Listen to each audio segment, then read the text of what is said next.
everyone. Happy Victober to you. I hope that you are doing well. And I just want to document in this video, because of the way the camera is set up like this facing, you can't see that the blue v-neck shirt I've been wearing it's a Jane Eyre shirt. And I love it. My friends Becky and Bethany got it for me, and it's supposed to look like a Jane Eyre book cover, one of the original book covers. So, of course, now that I'm sitting like this, you can kind of see it. But the video I wanted to do for you today is my Victorian adaptation wish list. So the Victorian novels out there that I wish there was a great period drama of them. And I will just rejoice the day that these come out. And I picked out 10 of them. And the first is The Heir of Redcliff by Charlotte Yonge. It has just such a, it's very heavy on the character development. And so I think if they did it in the right way, you could have characters you became very attached to. There would be a lot of laughs. There would also be some tears because there's some really heartbreaking things that happen in it. But I think you would just be drawn in by this family and then the people that they know. And there's a little bit of travel that happens in it. I just think it would make a really fabulous, fabulous period drama.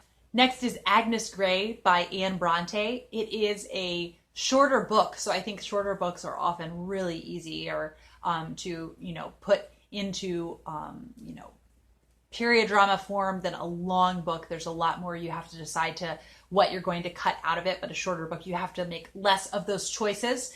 And I think that it would just be a really, like I said, short and sweet romance, and it would have some heartbreak in it because Agnes, teaches some really terrible, terrible children.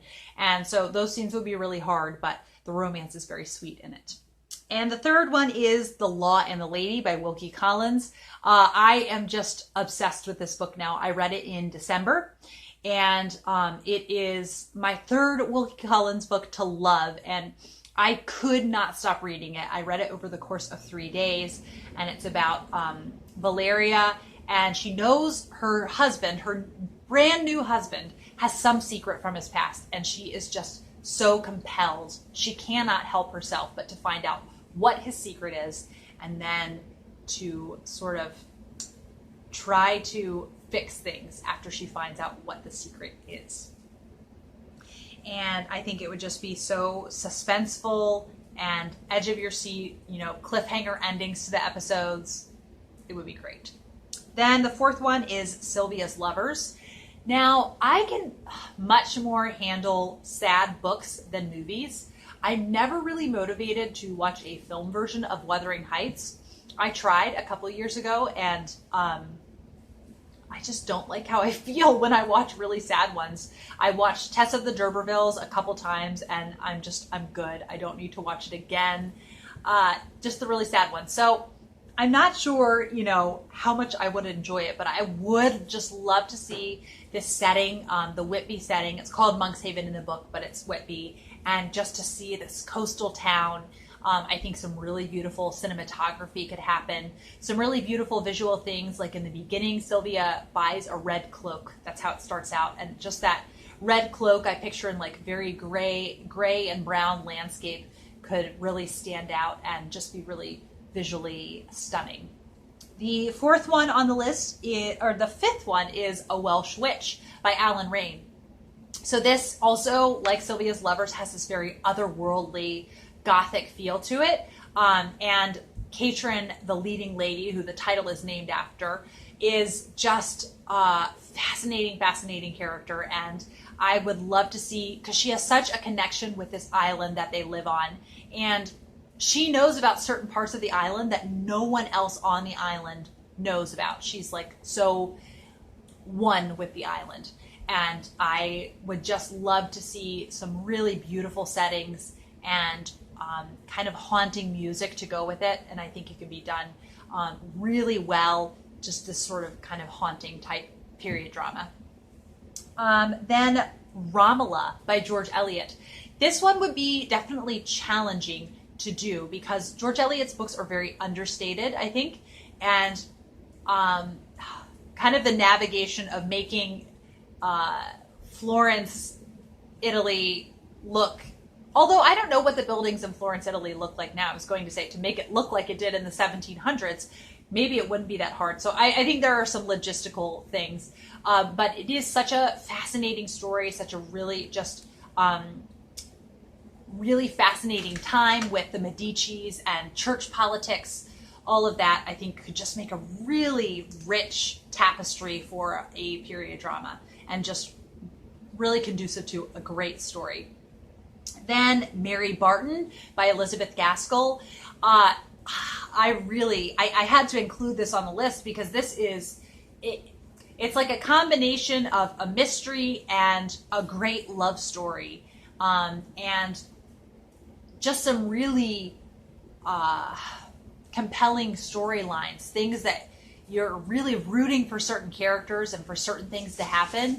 And I think it would just be a really fascinating and gripping sort of period drama. And you have some of the, what do I want to say, like conditions for workers that are concerns that are talked about in North and South. So you have some of that, but also I think it's got more of an earthiness to it.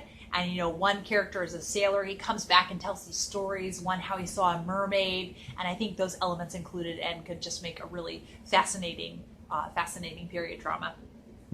Then we have number 8 is Deerbrook by Harriet Martineau. This to me would just be one that was like balm for the soul to watch. Kind of like the Heir of Redcliff, very heavy on the character development. I would rank it right in there, you know, with Wives and Daughters. And just seeing, you know, these two women, which they should find really charismatic actors to play Hester and Margaret, and seeing the way they interact with this small town. And I just picture these really beautiful landscapes outside the town. The men, you know, to me are less inspiring in this story. It's the women that I really am drawn to in this story. And the sisterly bond that Margaret and Hester have. But I think that, you know, kind of how Dolores Umbridge, she almost ruins Harry Potter and, you know, the Order of the Phoenix. This woman in Deerbrook almost ruins the story for you. So I would love to see somebody who would just be willing to play her and make her so despicable and make you so unhappy that she's a part of the story, and because that's how good she would be at her character. And then lastly, no, not lastly, just kidding. The 9th one is The Christmas Hirelings by Mary Elizabeth Braddon. This is a little novella, and 2 Christmases ago, they made it free on Audible. It is not free any longer, but if you like reserve any money for Christmas books, you really, I cannot recommend it enough. It is so charming. I wish people knew about it as much as A Christmas Carol. It is about this old curmudgeon, and through some of, you know, the acquaintances that he has, they bring some orphans to spend Christmas with him. He's very lonely. He's not on good terms with any family, but he doesn't want to admit that he's lonely. And so these friends decide they're going to bring orphans to spend Christmas with him, and it just melts his heart. And it's a lovely, lovely, delightful story. It would make just the sweetest period drama. And just, you know, it could air on Christmas Eve or air on Christmas Day. And Christmas evening, because I find Christmas evening is often kind of a disappointment after all the excitement you've had. So that would be a nice thing to anticipate, and it would just be so delightful. And especially since a novella, I think it's definitely, you can squeeze it into like 2 hours or something. Then lastly is The Widow Barnaby by Frances Trollope. This is hysterical. So I think they could find a really funny actress to play the Widow Barnaby. And she's kind of like Hyacinth from Wives and Daughters, but without any of the warmth. I kind of think Hyacinth doesn't realize how annoying she's being, kind of what a wet blanket she is. Whereas the Widow Barnaby, I think, just doesn't care.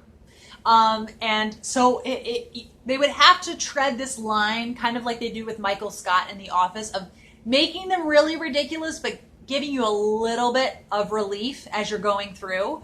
But because of the scrapes that she gets into, it's a very, very funny book. And now I want to reread it, just talking about it. I think since there are so many comical bits to it, and there's a fair amount of traveling, which would make it interesting, I think would be really conducive as a period drama. So I hope you enjoyed hearing me dream about it. I did not like wish cast them. That's what some people say. I hadn't thought about it that far, but I wanted to talk about the ones that I just have really been longing for there to be period dramas of. So I hope you enjoyed this, and I will be back for another video soon, and happy Victober to you all.